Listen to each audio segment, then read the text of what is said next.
Own Your Your Success. Success. And it's based out of England, right? Yes. And what is your name again? Fergus Matheson. Fergus Matheson.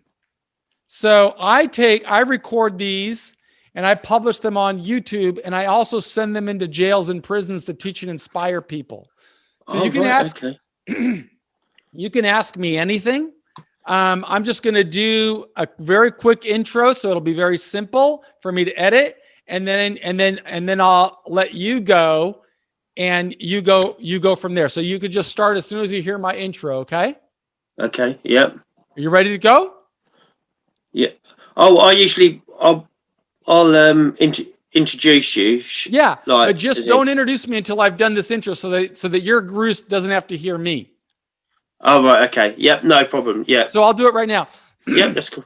Hey, I'm Michael Santos with Prison Professors, and I'm super enthusiastic to introduce you to Fergus Matheson. He hosts a podcast in England. It is called Own Your Success. And the cool thing about it is Fergus reached out to me. I have no idea how he got to know who I am, but we'll learn that through this episode. What I asked him is he's going to feature me on his podcast. And I said, well, let me record the video so I can share it with guys in jail and prison and kind of show them how this whole messaging system works out. So I'm just going to respond to Fergus's questions right now. If you ever get out and you get access to iTunes, I encourage you to visit the Own Your Success podcast. You'll get to learn the inspiring stories that Fergus Matheson hosts all around the world. So Fergus, I'm going to turn it over to you now. You can do your introduction, and I'll send you a copy of this video as well. Brilliant. Thank you, Michael. So welcome to another episode of Own Your Success podcast with me, Fergus Matheson. Today we have a convicted felon turned millionaire, entrepreneur, PhD, motivational speaker, Michael Santos. Thank you very much for being with me today, Michael. Well, thank you very much. And I'm just so grateful to you for even reaching out to me, Fergus. I don't know how you found me, but we're going to get into that, I guess. But before we do, I got to make something really clear. I don't have a PhD. I was getting my PhD in prison before a warden blocked me. So I don't want to mislead your leaders in any way. Other than that, we're good. Shall we start again then? No, it's okay. Let it go. Let it go authentic. I'll answer all your questions. There's nothing you can't ask me. 100% open and transparent, but I just wanted you to know I don't have a PhD. Okay, brilliant. So, Michael, what is your story? Well, my story, it really began long ago, like everybody else's. It's taken me through many adventurous turns. The big one was I made a series of really bad decisions when I was going through a transition from high school to becoming a grown man. And I took a wayward path and began trafficking in cocaine. You introduced me as a felon, and certainly that is the case. I was arrested in 1987 when I was 23 years old for trafficking in cocaine, and I was sentenced to 45 years in federal prison. So I was in prison for 26 years, but while I was there, I made a commitment to work toward reconciling with society and trying to be a better person. That led to me earning an undergraduate degree, a master's degree, publishing a number of books, working toward a PhD until the prison system blocked me. And then I have been, just had a successful journey in prison, I guess, for if we're going to define that as getting an education and preparing for a career after prison. I got out of prison in 2013, began building businesses. I was a professor for a while. And I'm very passionate about trying to teach and inspire people who live in struggle and show them how they can own their own success, just like you do. Brilliant. Absolutely brilliant. So what do you think made you change your path? Well, I was very fortunate when I was young and inside of a jail cell. I started asking God for guidance on what I could do better with my life. And I think you ask those kinds of questions of God, and God's going to provide. And he provided me that answer by looking for books. And I found a philosophy book that completely changed my life. It was at that time, I don't know much about philosophy, but I'm reading through the pages and I stumbled across the story of Socrates. And Socrates is a Greek philosopher that lived more than well, I guess now more than 2,500 years ago. And his wisdom really inspired me, and it convinced me to want to be better and to stop asking questions about what was going to happen to me, and to start asking questions about what I could do to connect and reconcile with society. And that led me to a pathway of reconciliation and working to atone and striving to become something better than the bad decisions I made when I was 20. So what do you think, how did you change? Obviously you changed the way you thought about things, but how did you change? Did you change the environment of the people that you hung around with, or? So I was locked inside of a prison cell. So the prison system changed my environment by putting me inside of a prison cell, and that helped me change the way that I think. So by changing the way we think, we can change our mindset. And I stopped thinking about what was happening to me and started thinking instead about what could I do to make things right. And that led me to this three-pronged path to focus on: one, working to educate myself; and two, working to build a strong support network; and three, focus on working to build a record of contributing to society in meaningful, measurable ways. And so that changed my thought. It changed what I started. Once I had this plan of what I was going to do, I completely devoted myself and began working toward that pathway. So the books were a major part in that. Did that continue? Did you have a path that you followed with the books that you were looking for? Yes. Well, first, after I made that commitment to change my life, then I started setting really clear goals. And those goals were saying, I've got to be very specific. And I write a lot about this in my journey. I wrote about the importance of being very clear and specific. So within 10 years, I wanted to earn a college degree. And so I started writing to universities and asking them to admit me. And that influenced the books that I read. So I began reading books that were related to my undergraduate program until I got my undergraduate degree in 1992. And then I started focusing on working toward a master's degree. And I wanted to study more about the prison system and what brings people inside. And that led me to reading a lot of literature on psychology and business and leadership and social issues. So a very wide array of reading. And then I graduated, got my master's degree in 1995. And I began then reading a lot more focused on business. And that's how I advanced through 9,500 days in prison, by reading and then eventually writing. And writing became a very big part of my life. Do you think that you wouldn't be as focused if you weren't in prison? That's probably a fair assessment, because while I was in prison, I had an opportunity to really hone my skills and focus on what I wanted to become. And so by reading about people that were far more successful than me, I learned some of their habits and some of their patterns. And that helped me immensely deal with the struggles of being confined for 26 years. Do you think that almost the entrepreneurship was the perfect system for you when you came out? Well, it was really the only system for me when I came out, because there's not a friendly job market for people who have been incarcerated for 26 years. So I became a professor for a year.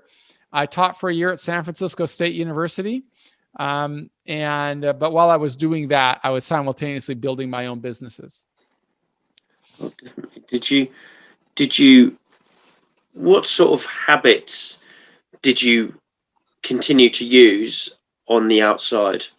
All of them. So I'd actually created my own courses while I was in there. And then I began documenting those courses in lessons that other people could use.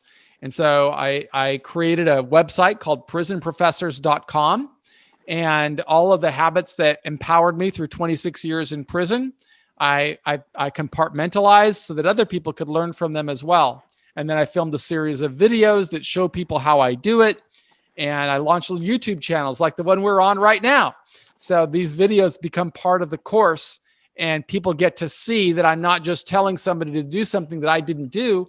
I'm actually showing them how I did it. And that's why your story, Fergus, is going to be pretty encouraging to guys in there, because they're going to learn from a guy like you who just said he wanted to develop better communication skills. And so he didn't just talk about it, he did it. Started his own podcast, and before you know it, he had 40 episodes, and he's becoming more skilled. So somebody in prison could learn from Fergus Matheson and the Own Your Success podcast. So certainly enthusiastic about helping more people reach their highest potential. Oh, definitely. Did you look around where you wanted to give back to people that were in prison, to give them that road that you trod? I missed that. I missed your question. Did you want to do more for the actual the prison service, that the system that you and the road that you'd gone down? Well, I have a lot of empathy for anybody who's in struggle. I can tell you that there are just as many people outside that have never gone to prison, and they feel as though they're living in prison because they don't know how to really get their life on track. So the courses I create, although I talk from the prison experience, the reality is they're accessible and I think and beneficial to any human being that wants to reach a higher potential, regardless of what challenges they're going through. What daily habits would you say that you had inside? What were your daily habits? Well, I think the first habit that anybody that wants to change their life and reach an optimal performance is you've really got to start by defining success. Okay. You got to say what you want to do. And, that's a very important first step, because if you don't know what it is you want to do, you don't put the steps in place. Like I heard you say you wanted to start a podcast, and you didn't just talk about it. You figured out, how am I going to do it? You got the equipment, you learned how to use it, you learned how to edit, you got your gear, and then you started reaching out and inviting people to participate or creating a story. So you defined success. But the next step is you've got to document the strategy. Okay. You got to say, okay, I'm going to build this website, or I'm going to do these tools, or whatever it is you're going to do. Like in my case, it was very important to document the pathway to success. And then you've got to create your tools, tactics, and resources. So while I was in prison, I didn't have much in the way of resources. So I had to develop my own. And that's what I did while I was in prison. And I still do that today. So I try to teach other people how to do that. And then you've got to measure your progress every single day. So I create courses and content that shows people I'm not asking anybody to do anything that I didn't do. I want people to reach their own highest potential. And then I develop tools that will help them. What do you think the biggest area or subject is that started this sort of chain reaction?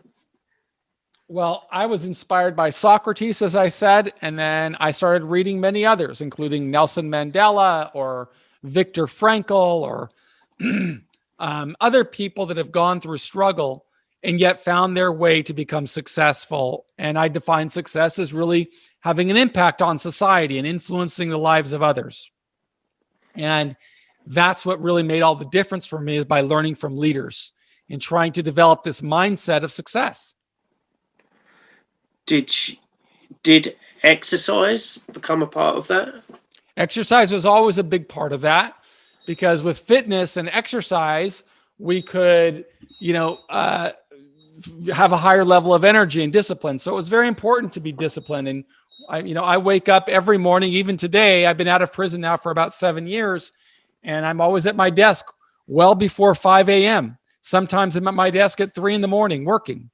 And I stay really focused, because those were the skills that I learned while I was in prison. So I write, I read, I create, I exercise, and I lead a clean life. But it sounds like I've got a hoarse voice right now. Do you have with that? Was that like by being in that structure, did it schedule your time better? Yeah, I learned how to create really good schedules of my time and to set very clear timelines on when I would complete specific tasks. And all of those tasks would always relate to what I wanted to become.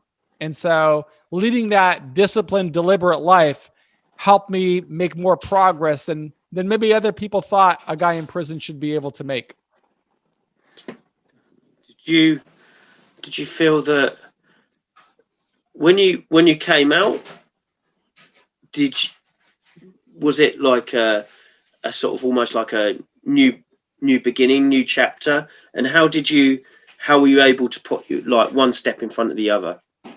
So I got out of prison in 2013, but before I got out, I was really well prepared. I'd already had my academic credentials. I'd published a number of books, and I had a very strong support system.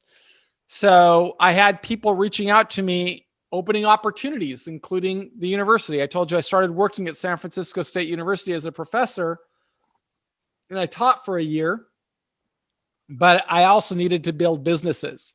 So I began writing this content that is now I make available on my website at Prison Professors. And through that website, I began doing client work and accumulating capital, earning money. And then with that money, I began investing and buying real estate and in other assets. And that's really how I have been growing ever since I got out of prison. Have you always been, since you came out of prison, or you were in prison, have you ever stopped growing, or have you always had something on the go? I always have something on the go. I always have to create. That's why I say I start my day every morning very early and I work hard all day. Is there anybody in particular or that has always supported you through this journey? Many people. I mean, I got married when I was in prison. During my, I think it was my 16th year of imprisonment, I got married, and my wife was with me for my last 10 years. And we've been married now for 18 years. Besides my wife, I've got two sisters who are very supportive of me. And before they passed away, I had my parents, but I also built a very strong support network while I was inside and found many mentors that were supportive of me throughout the journey. How important was it to find mentors on the inside?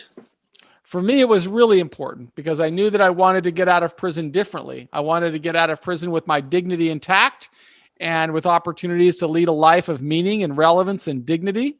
So I was very obsessed with bringing people into my life. But the only way I could do so was by, using a pen and a piece of paper and writing letters to people that I wanted to connect with.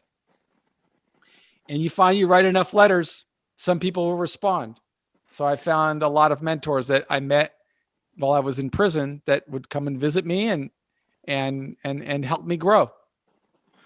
Was that different mentors in sort of a variety of subjects, or just one subject, as in business? Well, it went through different stages. During my first, I would say 10, 12 years, I was very focused on education. So I was reaching out to a lot of professors in universities who helped me in many ways because they were also authors, and they kind of helped me learn how to become an author. And then later I started reaching out to more business-oriented people, and they became my mentors, and they would visit me in prison, and we'd write through a correspondence. I would learn from them. How many kickbacks did you get from these people? You mean how many people did not respond? Yeah. So, you've got to, if you're going to be an entrepreneur, you got to become a friend of rejection, and understand that if you send out one letter, there's a good chance nobody's going to respond. If you send out 10 letters, there's a 10 times better chance that nobody's going to respond. But if you send out 100 letters, there's a good chance that somebody there will write you back. So maybe it's 99, maybe it's 1%. 100%. Did that ha, did it inspire you to get to that? Yes. Yeah, you got to keep trying. You got to want to be successful. You got to really want to be successful, and you got to work hard every day, and continue the effort. And so while I was in prison, I learned to develop that sense of understanding that I will have to, work 10 times harder than anybody else to become successful because I'm in prison, maybe 100 times harder than anybody else. But I knew that I wanted to be successful, so I stuck with it. Did you sort of tweak any of these sort of reach outs at all? Did you look at them and improve them by time? Yeah, well, there's a funny thing about, the pursuit of success. As you start to develop more credentials and more skills, more people are willing to take you seriously. In fact, I have a whole course on that very subject, on the importance of incremental steps. You got to take incremental steps if you want to achieve higher levels of success. And the more you succeed at little things, the more opportunities you're going to open. Oh, definitely. Did you ever feel that you needed to trying to think, did you, by doing those smaller steps, was it easier for you to build up your confidence? They all contribute to building confidence. The more work you do and the more successes you have and the more failures you face but overcome, the more confidence you have and an ability to navigate the storms and work closer towards what you want to become. So yeah, confidence you build confidence when you're on this path. And does that, by doing those incremental steps, does it mean that you build bigger, solid foundations like for where you are now? Sure. Had I not read Socrates, I may not have learned to stop complaining and whining about my own challenges and start thinking about, well, what can I do to make society better? And because I learned to think differently, it conditioned me to reach out to universities and to get an education, even though I didn't have any money, and find my way into school. And then because I found my way into school and got a degree, it made it more amenable for people to respond to me when I would reach out to them. I could tell them I earned a university degree from prison, and that could be a conversation starter. And then when I came home from prison and I needed to raise capital to become a businessman or an investor, I had a series of successes I could draw upon and work that way. How important is that credibility? Well, without it, I would not have been able to persuade my wife to marry me. Without it, I would not have been able to persuade universities to admit me. Without credibility, I would not have been able to persuade partners to invest money with me. Without money, I wouldn't have been able to invest in real estate. Without real estate, I wouldn't have been able to find tenants. So, I mean, it's all part of the circle. And how do you use that credibility, like as in testimonials and things like that? Yeah, on Prison Professors itself, I have a full page of being very transparent in public and showing how I publish interviews with people like this, or I allow people to see my media attention, or people can look on there and read what other people have written about me. And I show everything. How important is it to be transparent with For people? me, it's an essential part of my business model. I let people see what I'm doing and how I do it, and I invite them to hold me accountable. And I always tell people, you've got to be willing to work harder than anybody else that's investing in you, and you got to let people see it. So since I never, ask somebody to do something I'm not doing, I've got to be transparent. By doing the steps that you have within your business, does that give you a slight edge, as in you know all the sections of your business? It's very important to know all the sections of my business, and that's another component, and it's part of the business that I sell, is I teach people how to do that, how to create systems so you're documenting everything that you're doing every day, and anybody else can see it. You can show to if you choose to. And how important is that to grow a team? Well, for me, it's important because people are having to, people who hire me or want to buy products and services, they have got to be able to see how I think and what I do and what is the result of what I do. And my transparency on my website allows people to see all of that. And so then they say, wow, I want that for me. And that's how it grows. How important is it for not just to sort of die by what you say? Yeah, a lot of people will just talk about what they want to become. For me, it's very important to show. You can't be full of happy talk. You got to be somebody who actually does the work. And if you can show people that you've done the work, people are more inclined to hire you. Oh, definitely. And how important, like going back to credibility, how important is like sort of case studies and things like that actual show, like you said, showing as well as telling, but actually showing people? So, I mean, it's all part of the transparent message. If you look at my website, I don't know if you've looked at Prison Professors, but you will see all of that right on the site itself, where I'm interviewing people or I am showing people the work that I am doing, or I am writing an article that tells what I am going to do. And then I show people how I'm doing it. And then I publish it everywhere, not only on my website, but also on YouTube or also on iTunes or also as part of a book. So the more I show, the more credibility I build. The more credibility I build, the more people reach out that want to do business with me. As well as that, is it important for yourself to show as well as tell? Because then as well, people will get an idea of how they might do it as well. I think so. Yeah, because part of my work is intellectual property and showing people how to do it. Definitely. Okay, Michael, it's been great to have you on the show today. Before we wrap up, is it possible to have 3 pearls of wisdom or 3 golden nuggets that we've talked about or haven't talked about on the show? Yeah. Number 1, make sure that you develop the CEO mindset. And the way you develop the CEO mindset is start by defining success. Step 1. Step 2, if you want to own your own success, is document the strategy. Make sure that you are going to architect how you're going to get from where you are to where you want to go and document it. That way, when you get to the other side, people won't say that you were just lucky, but rather you planned your way. 3, make sure that you're always working to develop your own tools, tactics, and resources that are going to help you go from where you are to where you want to go. And finally, make sure that you measure your progress every single day. And those are the steps that will lead you to own your own success. Thank you very much. Thank you for being on the show today, Michael. Where can people catch you?